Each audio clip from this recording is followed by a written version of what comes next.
அஸ்ஸலாமு அலைக்கும் friends, welcome to Hasee's recipes Tamil. இன்னைக்கு ரொம்ப ஈஸியாக, ரொம்ப சிம்பிளாக, ஆனால் ரொம்ப டேஸ்டியான ஒரு அட்டகாசமான லட்டு ரெசிபி தான் எப்படி பண்ணலாங்கிறத பார்க்க போகிறோம்.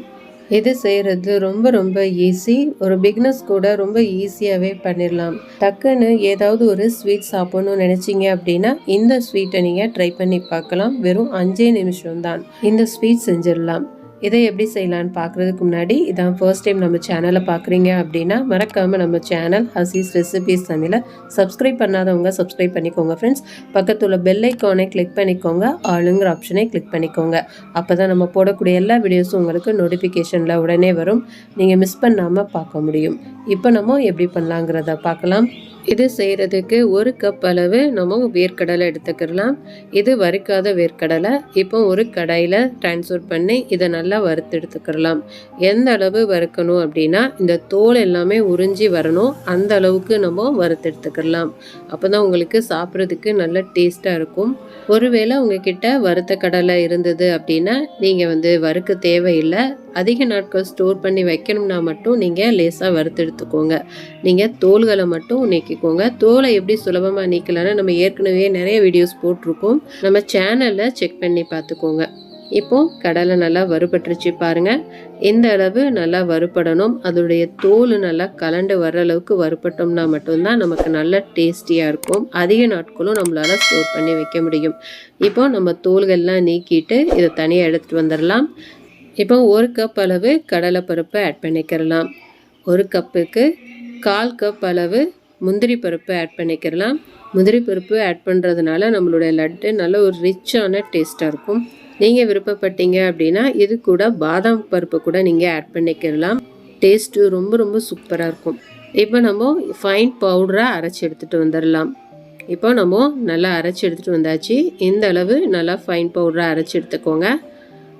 நம்ம 1 கப் அளவு கடலைப்பருப்பும் 1/4 கப் அளவு முந்திரி பருப்பும் ஆட் பண்ணியிருக்கோம். அதுக்கு 1 கப் அளவு வெல்லம் கரெக்டான அளவாக இருக்கும்.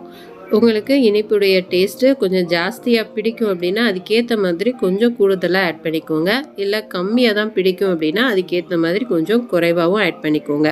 இப்போ நம்ம இதை நல்லா ஃபைன் பவுடராக அரைச்சி எடுத்துகிட்டு வந்துடலாம். இதை எப்படி அரைக்கணும் அப்படின்னா நல்லா அந்த பவுடர் கொஞ்சம் இலக்கம் கொடுத்து இந்த மாதிரி சைட்லலாம் இப்படி ஒட்டணும். இந்த மாதிரி அளவுக்கு நல்லா அரைச்சி எடுத்துக்கோங்க. இந்த மாதிரி அரைச்சாதான் உங்களுக்கு லட்டு பிடிக்கிறதுக்கு கொஞ்சம் ஈஸியாக இருக்கும். இல்லைன்னா லட்டு பிடிக்கும் போது கொஞ்சம் கஷ்டமாக இருக்கும், அது சீக்கிரமாக உதிர்ந்து போயிடும். அதனால் இந்த அளவு நல்லா அரைச்சி எடுத்துக்கோங்க. இப்போ இதை ஒரு பிளேட்டுக்கு ட்ரான்ஸ்ஃபர் பண்ணிடலாம்.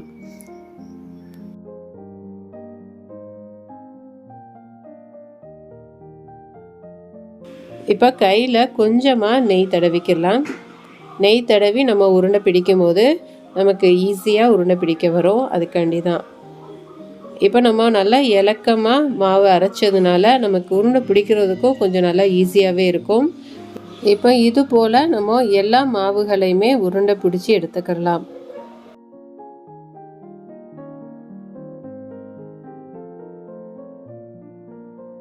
இப்போ எல்லா மாவுலையுமே நம்ம உருண்டை பிடிச்சி எடுத்தாச்சு. அவ்வளோதான், நம்மளுடைய டேஸ்டியான வேர்க்கடலை லட்டு சூப்பராக ரெடி ஆயிடுச்சு. பாருங்கள் எவ்வளோ பெர்ஃபெக்டாக வந்திருக்கு அப்படின்னு. நீங்கள் ரொம்ப ஈஸியாகவும் ரொம்ப குவிக்காகவும் ஒரு ஸ்வீட் ரெசிபி பண்ணணுன்னா நீங்கள் இதை கண்டிப்பாக நீங்கள் ட்ரை பண்ணி பாருங்கள். எவ்வளோ சூப்பராக பெர்ஃபெக்டாக வந்திருக்குன்னு பாருங்கள். டேஸ்ட்டு ரொம்ப அட்டகாசமாக இருக்கும். ஒரு தடவை இதை நீங்கள் டேஸ்ட் பண்ணிட்டீங்க அப்படின்னா அடிக்கடி செய்யணும்னு தோணும். நம்ம கடைகளில் கூட இவ்வளோ டேஸ்ட்டாக நம்ம வாங்கி சாப்பிட முடியாது, அந்த அளவுக்கு நல்லா டேஸ்டியாக இருக்கும் நம்மளுடைய லட்டு. கண்டிப்பாக ஒரு தடவை வீட்டில் நீங்கள் செஞ்சு பாருங்கள். செஞ்சு பார்த்துட்டு இது எப்படி வந்ததுங்கிறத எனக்கு மறக்காமல் கமெண்ட்டில் ஷேர் பண்ணுங்கள். இந்த வீடியோ உங்களுக்கு கண்டிப்பாக யூஸ்ஃபுல்லாக இருக்கும் நான் நம்புகிறேன். யூஸ்ஃபுல்லாக இருந்துச்சு அப்படின்னா மறக்காமல் லைக் பண்ணிக்கோங்க ஃப்ரெண்ட்ஸ். உங்கள் ஃப்ரெண்ட்ஸ் ரிலேட்டிவ்ஸ் எல்லா பேருக்குமே நிறைய ஷேர் பண்ணி விடுங்க, அவங்களுக்கும் யூஸ்ஃபுல்லாக இருக்கட்டும். மறக்காமல் நம்ம சேனல் ஹசீஸ் ரெசிபீஸ் தமிழை சப்ஸ்கிரைப் பண்ணாதவங்க சப்ஸ்கிரைப் பண்ணிக்கோங்க ஃப்ரெண்ட்ஸ். நம்ம நெக்ஸ்ட் வீடியோவில் பார்க்கலாம். தேங்க்ஸ் ஃபார் வாட்சிங்.